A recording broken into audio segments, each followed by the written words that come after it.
guys, and welcome back to the Tycoda Project for Pony Amnesia, Episode 2. Now, let me see who I want to pick here. Well, better go last. The one I don't want to do last, so... Applejack? Oh, I had to click the picture. Okay, Applejack. Where'd the music go? Did I turn it on? No. I don't hear the music anymore. As you walk along the road to Sweet Apple Acres, you cross paths with a large red stallion pulling two carts overloaded with pastries. To your surprise, the stallion turns in front of you and blocks your path. There we go. You want something to eat? No thanks, weird. Isn't Matt big? Nope. No. Sure, I could use something to eat. After rifling through the cart for a few seconds, you find what looks like a freshly made apple pie. It's still warm and it smells delicious. You are briefly unsure about where to place the treat, but soon decide to rest it on your back for the time being. I couldn't see the rest of that. Oh, for the time being, okay. This looks good. Wait. Did you need something else? Thank you. I just wanted to thank you for the pie. You're welcome. Wait! Sorry, was there something else? It just seemed like you left kind of abruptly. Sorry, I've got some work to do, and I can't really stay and chat. Oh, sorry. I guess I'll just see you at the festival then. Yep. Wait! You just remembered something? I just realized I didn't get your name. Big Macintosh. Without another word, Big Macintosh turns away once more and walks towards town uninterrupted. What an odd cult. After a moment, you turn away and continue moving towards your original destination. Unfortunately, you manage to forget the pie resting on your back, and it falls on the ground as you turn away. God dang it. You walk into Sweet Apple Acres and see piles of apples stacked everywhere. You breathe in the delicious aroma and then notice an energetic hat-wearing earth pony come into view, pulling a cart full of apples as she goes. She sees you and approaches eagerly. Well, howdy there, I'm Applejack. It sure is a pleasure to make your acquaintance. We're here at Sweet Apple Acres. We always are happy to meet the pony folk. Hi there, I'm Tyler. It's nice to meet you, Applejack. Before you could finish your sentence, the earth pony is already shaking your hoof with her own. And what brings you around these parts? Twilight Sparkle asked me to come in... I heard something. Asked me to come meet all of her friends, so here I am. That's great. Well, it sure has been fun talking to you, but I have work to be getting done.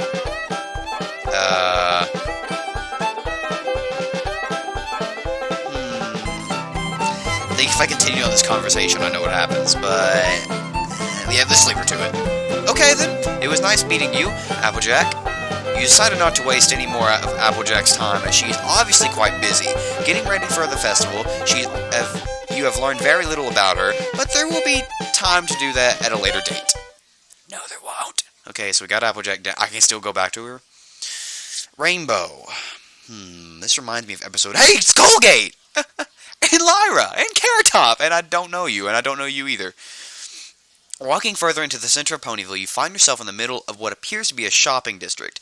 There are a few stands, accessory shops, and even a store dedicated to quills and sofas.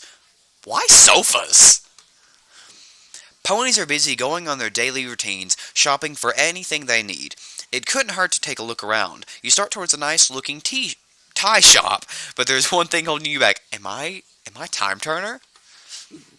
You seem to have forgotten you haven't eaten since awakening this morning, and your stomach is very unhappy. The tie shop can wait. It's probably best to find something to eat first. I have money.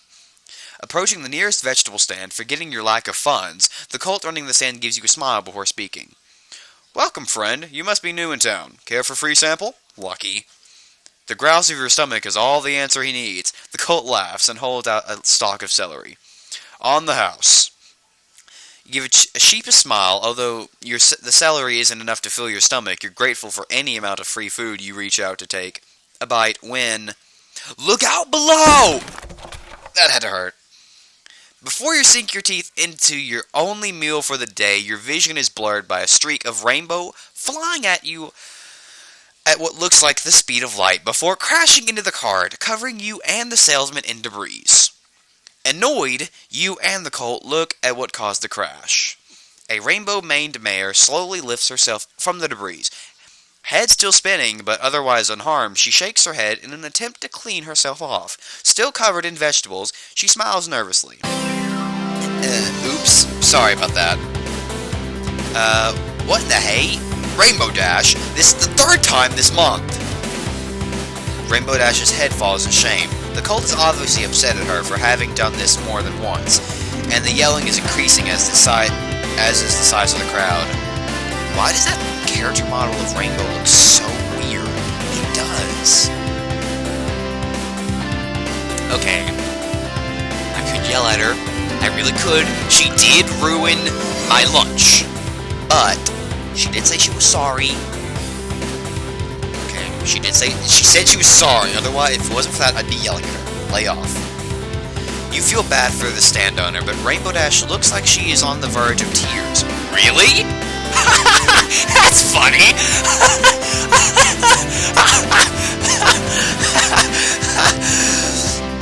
You have the self-esteem of a child! You muster up your courage and decide you're the only one who can stop this. Look, I know you're mad, but it was an accident. I'm sure you two can work something out if you tried. The Colt turns around and sighs. I can never get through to that mare. I'll let you off with one more warning, Miss Dash, but this is the last time. The Colt turns his back on you, packing his saddlebag with anything that isn't ruined, and walks away from the wreckage, muttering about how he isn't going to fulfill his quota at this rate. Happy to catch a break, Rainbow Dash lifts her head and manages a smile. Thanks for that. I don't think I've met you yet. Oh, yeah, my name's Tyler. You're, Rainbow Dash, right? Oh, awesome, you already know me. Must have been all my amazing tricks in the Young Flyers competition. You just yelled your name out, idiot. The Pegasus pony stands proudly, sticking her chest out. Unfortunately, that isn't really the case. You don't even know what the Young Flyers competition is. You smile a little nervously. Well, actually, I just know you from what Twilight told me. Oh, that egghead. Why did she send you to meet me? He began explaining to her that you're unfortunate waking up outside of Ponyville with no memory or bit of your name. She seems antsy, almost bored with the story, pawing at the ground, but she never looks away. Well, that's okay. Ponyville is the craziest, most happening town in Equestria. Yes? I thought that was Camelot. What happened to that town? And more importantly, if you haven't figured out, I'm the fastest pony in Ponyville, and I plan to dazzle the town with some of my amazing tricks at the Summer Sun Festival. Good point. Well, best flyer? The greatest flyer in all of Ponyville. That seems like an awfully huge claim for such a young Pegasus. Rainbow Dash gives you a confident smile and lowers her body. Trust me, I know what I'm talking about. The Rainbow Mare shoots herself into the air, kicking up dust, causing you to cover your face. When you look again, Rainbow Dash is doing loops in the air, a rainbow trail following her every move. It is a beautiful spectacle to say it the least. She loops back around and quickly runs past you with no more effort than a trot. She turns back around and rushes you, and stopping just short of your muzzle. So, how was that? Bet it was the coolest thing you've ever seen, huh? Yeah, wow. You stand there in silence, your jaw dropped and eyes open wide. You've never seen anything quite like it, and it shows. Rainbow Dash giggles. Ah, crap. Happy that she managed to impress you. Okay, honestly, if you saw Rainbow's perform... I don't like Rainbow personally, I don't. We all have our own reasons to not like people. I just don't like Rainbow for my own reasons. I'm already telling you guys who I would rather date. I'm not going any more further in my personal background, so yeah. But, I mean, if you saw Rainbow doing her tricks, you would be impressed too. Yep, that's the power of the greatest flyer in Ponyville. Rainbow Dash stands there proudly, and you can see why. You shake your head when you realize your jaw is still dropped, smiling nervously at the still giggling pony. You're a pretty cool pony, Tyler. I can't wait to hang out with you. God dang it. With that, Rainbow Dash lowers her stance and takes off fast as lightning, kicking up a huge cloud of dust and leaving a rainbow trail that follows her until she is out of sight. You watch until the dust clears and the trail is gone, and then continue on your way. Alright, so we got those two out of the way. That took 10 minutes, good God. Pinkie Pie. Can't be that bad, right? Checking your list, you approach a building that looks like a real-life gingerbread house. It is decorated with what appears to be chocolate shingles, sweet icing gutters, and a giant cupcake on top. You enter through the swinging door and look around inside. I don't like that stance. Hi there, welcome to Sugar Cube Humor. Welcome to Sugar... What did I just say there? Hi there, welcome to Sugar Cube Corner. We've got all kinds of treats, from cakes to cream puffs to crepes. What can I get for you? You check your list once more. Yep, that's definitely Pinkie Pie. Full of energy and almost unbelievably chipper, in charge of I can't speak today. Invitations. The list reads, you smile at the dedicated worker and... Introduce yourself. Hi there, you must be Pinkie Pie. My name is Tyler. Why, hello, I'm always happy to meet a new pony. Well, except the last pony who was in here. He was kind of rude, but that doesn't bother me too much. Anyway, I knew you were new because I haven't seen you in here before, and every pony in Ponyville's been in here before. Mr. and Mrs. K just said that I'd have to greet new customers with that other stuff. Oh God, I cannot keep up with how she speaks. First, make it uniform. And so their business goes better, but I wanted to say, hey, I haven't seen you before in Ponyville, I'm Pinkie Pie. But then you already knew my name somehow. How did you know that? Wow, she talks about 10 miles a minute. Twilight Sparkle gave... God, I can't speak! It's like being in her presence just messes me up. Twilight Sparkle gave me this sheet here to introduce me to every pony, helping her with the preparations for the summer sun celebration. So I'm really just here to say hi and let you know that I'll be around to check on things leading up to the celebration. Well, that's great. I'm just finished writing everything up about now, but I'd like to... I'd love some help later while stuffing the envelopes and sealing them. I'm pretty good at it, but I think my tongue would dry out if I tried to do all of them myself. Look for a different task. Isn't there anything else I could help with instead? Well, I guess you could watch the store while I work on those, but I'd have to clear that with Mrs. Cake first. I think I'd like that better, probably. Okay, well, that should be that would still be helpful.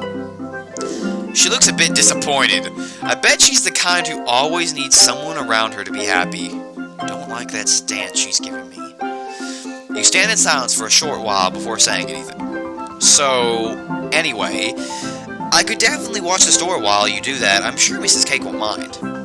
Alright, why don't you come back later in the week then? I can't let you take over right now, but maybe later. Okay, I'll be back then. You turn and walk out of the door into the sunny Ponyville day. Wait! You had just closed the door when you hear a shout from inside. A second later, Pinkie Pie bursts from the Sugar Cube corner. Oh my gosh! How could I just let you leave like that? You're new and I haven't really met any pony. Not yet, anyway. But I knew that already. Still, I can't just let you go off without at least having a welcome to Ponyville party or something. It can't be that big because I don't have a ton of time, but... Pinkie Pie, it's okay. Just slow down and tell me what you're talking about. I'm going to throw a party tonight to show you how Ponyville ponies greet their new friends. How will you have time for that? Trust me, I'm really good at throwing parties. It won't be a real party, but I'll be able to whip something up quickly. Still, you have to be at Twilight's treehouse tonight. That way we can really welcome you to Ponyville. Okay, I'll be there. And Pinkie? Thanks. You smile at her. She grins in response and trots back inside. Alright, decorations. You enter Rarity's boutique and a little bell chimes to signal your arrival. At first, you only see rows of beautifully tailored dresses neatly stacked together, but it doesn't take long for an elegant unicorn to appear from the back room. Welcome to the boutique. I am Rarity. Hi, Rarity. I'm Tyler. It's nice to meet you, Tyler. How may I help you?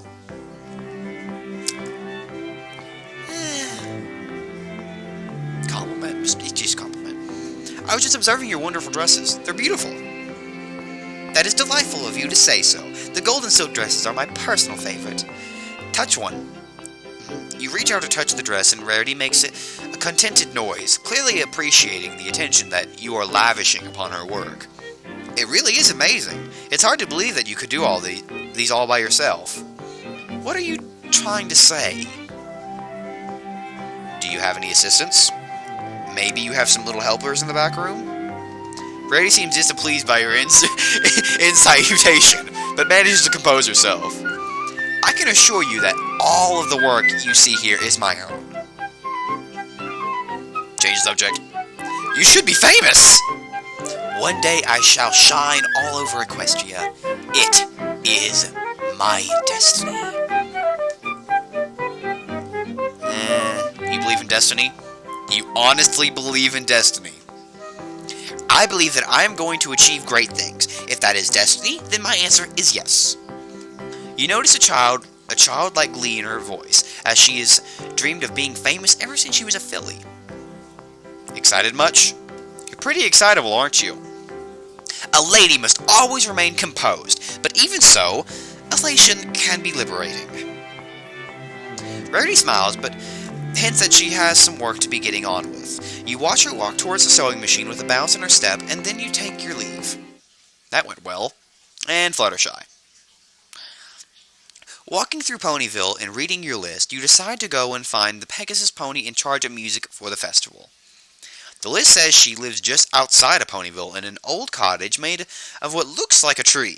You approach what you assume is the cottage. It's the only house outside of a Ponyville that you can see, and decide that must be the place. Continuing to walk, you examine your list again to double-check. Although the Pegasus that lives here is in charge of music and a parade, you can't see any musical instruments or any other ponies for that matter. However, you hear a lovely voice from behind the cottage and decide to go and investigate. As you walk behind the house, you can see an orchestra of woodland creatures and birds being led by a yellow Pegasus pony. You decide this must be the pony you're looking for. Okay, now it's your turn. Remember. No. What an amazing voice. As badly as you need to talk to her, the pony seems rather busy. Wait patiently. After all the stress of losing your memory, you could use a rest. Besides, there's no harm in listening to her work. And a 1 and a 2. Although the animals are clearly not as gifted as Fluttershy, you have to admit, this is the best song you've ever heard. Of course, it's the only song you remember, but it's still pleasing to your ears. As the song finishes, you can't help but clap your hooves together. What you didn't expect, however, was for all the animals to scatter, with the exception of Fluttershy, who seems to be having a panic attack. Eep! You startled her far more than you had planned to. You smile nervously. You want to talk to her. You didn't mean to scare the birds away. Oh, whoops, sorry. Didn't mean to interrupt anything. She begins to shake a little before looking at the ground. She seems to have no interest in talking. Still, maybe it's best to start with introductions. Well, my name is Tyler. Are you Fluttershy? She mumbles something that you can't understand and looks away. Sorry, I couldn't quite hear you. What was that? Yes, I'm Fluttershy. What a great name. Guys, think about it here. If I screw up with Twilight, I've got Fluttershy's backup. Fluttershy, that could be an insult. Oh, thank you. Well, at least I got her to talk to me. So, Twilight sent me to check up on her friends who are preparing for the celebration. You're in charge of the music, right? It's coming out great. Thanks. We've been working extra hard for the celebration. Are you the silent type? You're not talking much. Have I, said something wrong? I'm sorry, I have to get back to the animals. I mean, if that's okay. We have a lot of practicing to do. It was nice meeting you, Tyler. Fluttershy gives you a small wave before walking away to find her animal friends. You suddenly feel as though you've gotten off on the wrong hoof. Maybe she'll be easier to talk to next time you see her. You give Fluttershy one last look before turning around and beginning to make your way to Ponyville. Alright, that's the whole list. Alright, I think I'm going to end the episode off here, guys. But I hope you all enjoyed. This has been Pony Amnesia, Episode 2. This has been the Tycota Project. Don't forget to like, favorite, and subscribe if you did enjoy. Wrong button.